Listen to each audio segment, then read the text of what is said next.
আসসালামু আলাইকুম। এখন শুনবেন সংবাদ শিরোনাম। গণভোট ও জুলাই সনদ নিয়ে বিরোধী দলের আলোচনার প্রস্তাব সংসদে গৃহীত। বিধি মেনেই পরিচালিত হবে অধিবেশন, বলছে সরকারি দল।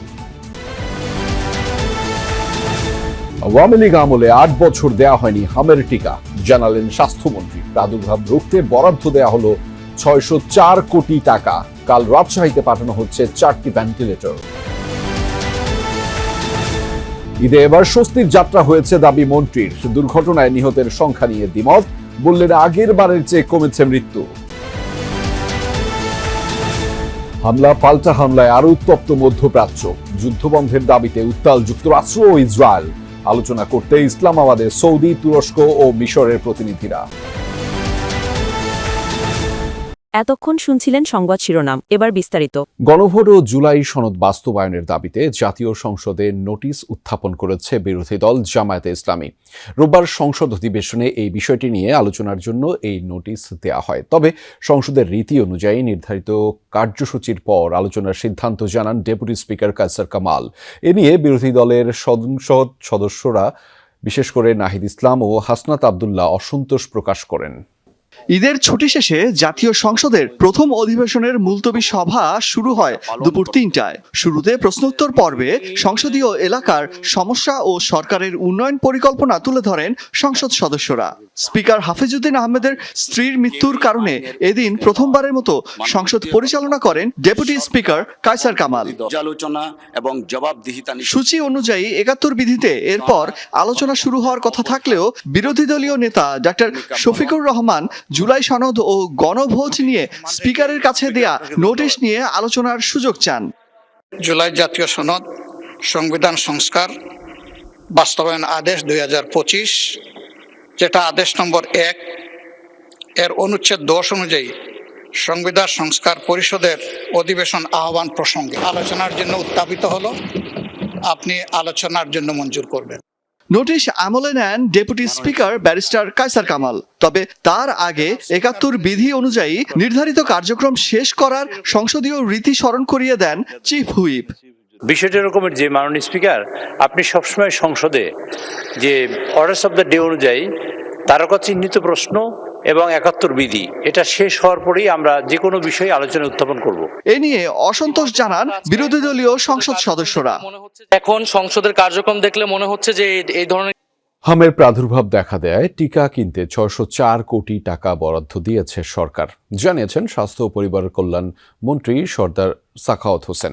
সকালে পূর্বাঞ্চলে বাংলাদেশ চায়না ফ্রেন্ডশিপ এক্সিবিশন সেন্টারে ওষুধ শিল্প মেলার উদ্বোধনী অনুষ্ঠানে তিনি একথা জানিয়েছেন। গত 8 বছরে দেশে হামের টিকা দেয়া হয়নি বলেও জানিয়েছেন মন্ত্রী। এ সময় স্বাস্থ্য খাতের নানা সীমাবদ্ধতা তুলে ধরে এসব কাটিয়ে উঠতে সবাইকে একসঙ্গে কাজ করার আহ্বান জানিয়েছেন তিনি। তবে দুর্নীতির প্রশ্নে সরকার অনড় বলেও উল্লেখ করেন সাখাওয়াত হোসেন। এ সময় বেসরকারি অনুদানে 5টি ভেন্টিলেটরের পাওয়া গেছে বলেও জানিয়েছেন তিনি। এর মধ্যে 4টি আগামীকাল রাজশাহীতে পাঠানো হবে। কেউ যদি আমরা এই দুর্নীতির বিরুদ্ধে এবং এই অনাচারের বিরুদ্ধে যদি আমরা যুদ্ধ ঘোষণা না করি, যুদ্ধ মিন যদি চেষ্টা না করি, যদি চেষ্টা অব্যাহত না রাখি, কার উপরে আমরা ছেড়ে দিয়ে যাবো আরেকজন করবো। Let me try, let us try, late all start our attempt to improve this sector. যুদ্ধের 1 মাসের মাথায় আরও উত্তপ্ত হয়ে উঠেছে মধ্যপ্রাচ্য পরিস্থিতি। ইরান জুড়ে তাণ্ডব চালাচ্ছে যুক্তরাষ্ট্র এবং ইসরায়েল। প্রাণহানির শিকার কমপক্ষে 8 জন। আবারও যৌথ বাহিনী টার্গেট খুজেস্তানের পানি শোধনাগার। তেহরানে হামলায় নতুন ওয়েভের কথা জানিয়েছে তেল আভিভ। জবাবে বাহরাইন ও সংযুক্ত আরব আমিরাতের অ্যালুমিনিয়াম উৎপাদন স্থাপনায় হামলা চালিয়েছে ইরান। ইসরায়েল ও কুয়েতে ছোড়া মিসাইলে ক্ষতিগ্রস্ত জ্বালানি ট্যাঙ্কার ও রাডার ব্যবস্থা। একটি F-16 ফাইটার জেটে আঘাতের দাবি করেছে IRGC। তেহরানে দফায় দফায় বিস্ফোরণ। যুক্তরাষ্ট্র ও ইসরায়েলের অপারেশন এপিক ফিউরির টার্গেট ইরানের রাজধানীর সব প্রান্ত, যাকে হামলার নতুন ওয়েভ বলছে তেল আবিব।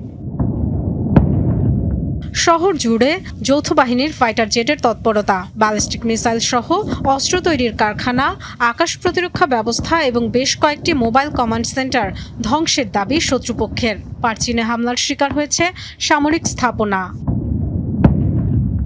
আক্রান্ত কেরমানশাহ, মাশহাদ, ইস্পাহান, তাবরিজ, সিরাজ সহ বিভিন্ন শহর। বন্দর আব্বাস ও গিলানে হামলায় প্রাণ গেছে 7 জনের, আহত 9 জন। সাফত শহরেও হয়েছে প্রাণহানির ঘটনা। খুজেস্তানে হামলার শিকার আরও একটি পানি শোধনাগার। জবাব দিচ্ছে ইরানও। বাহরাইন ও সংযুক্ত আরব আমিরাতে অ্যালুমিনিয়াম উৎপাদন স্থাপনায় হামলা চালিয়েছে আইআরজিসি। কুয়েত বিমানবন্দরে তেহরানের মিসাইলে ক্ষতিগ্রস্ত জ্বালানি ট্যাঙ্কার ও রাডার ব্যবস্থা। ইসরায়েলের হাইফায় সামরিক ঘাঁটিতে টার্গেট করা হয়েছে ইলেকট্রনিক ওয়ারফেয়ার ও রাডার সেন্টার। বেনগুরিয়ন বিমানবন্দরের জ্বালানি ডিপোতে আঘাত এনেছে ইরানের মিসাইল। ক্ষেপণাস্ত্র ছুড়ে যুক্তরাষ্ট্রের একটি MQ-9 ড্রোন ভূপাতিতের দাবি করেছে আইআরজিসি। আঘাত এনেছে F-16 ফাইটার জেটেও। তেহরান বিশ্ববিদ্যালয়ে হামলার প্রতিশোধে পশ্চিম এশিয়ায় অবস্থানরত যুক্তরাষ্ট্র ও ইসরায়েলের বিশ্ববিদ্যালয়গুলোতে হামলার হুমকিও দিয়েছে আইআরজিসি। শিক্ষার্থী ও কর্মীদের সরে যেতে দেয়া হয়েছে সতর্কবার্তা। ইরানের ছোড়া ড্রোন ভূপাতিতের দাবি করেছে সৌদি আরব, কুয়েত ও সংযুক্ত আরব আমিরাত। Dorothy Tasrin, Jamuna news.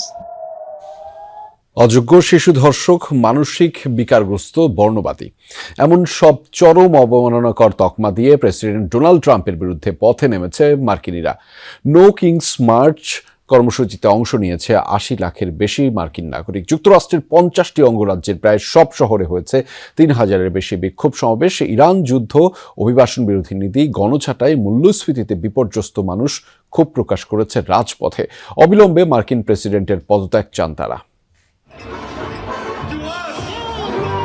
যুক্তরাষ্ট্রের পথে পথে লাখো মানুষের ঢল, কারো হাতে ব্যঙ্গাত্মক পোস্টার, কেউ আবার চলছেন মার্কিন প্রেসিডেন্ট ডোনাল্ড ট্রাম্পের কুশপুত্তলিকা নিয়ে। ট্রাম্প বিরোধী নো কিংস মার্চ আন্দোলনে সাড়া দিয়ে দেশটির 50টি অঙ্গরাজ্যে বিক্ষোভ মিছিলে অংশ নিয়েছে 80 লাখেরও বেশি মানুষ।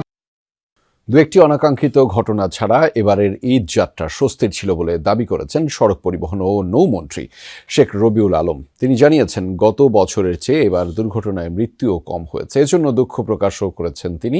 বলেছেন, সামনের ঈদ যাত্রা নির্বিঘ্ন করা সহ পরিবহন ব্যবস্থাপনায় শৃঙ্খলা ফেরাতে সব পাবলিক পরিবহনে GPS সিস্টেম চালুর নীতিগত সিদ্ধান্ত নিয়েছে সরকার। প্রতি বছর ঈদে প্রায় 1.5 কোটি মানুষ রাজধানী ছাড়েন। স্বজনদের সাথে আনন্দ ভাগাভাগি করতে গিয়ে অনেকের ঈদের আনন্দ ফিকে হয়ে যায়। বাড়তি ভাড়া, পথে পথে যানজট ও দুর্ঘটনা প্রতি ঈদেই যেন নিয়তি। এবারও এর ব্যতিক্রম হয়নি। ঈদযাত্রায় দুর্ঘটনা রোধ ও সড়কে সার্বিক নিরাপত্তা বৃদ্ধিতে সরকারের কার্যক্রম জোরদারে মন্ত্রণালয়ের উচ্চ পর্যায়ের সভায় এই নিয়ে আলোচনা হয়। সামনের ঈদুল আজহা নির্বিঘ্ন করতে নেওয়া হয় নানা সিদ্ধান্ত। মহাসড়কে যেখানে সেখানে বাসের কাউন্টার বন্ধ থাকবে, যাত্রী নামিয়ে ফেরিতে তুলতে হবে বাস। ওভার স্পিড, রুট পরিবর্তন সহ বিভিন্ন অনিয়ম রোধে প্রধানমন্ত্রীর নির্দেশে সব পরিবহনে সরকার চালু করতে যাচ্ছে GPS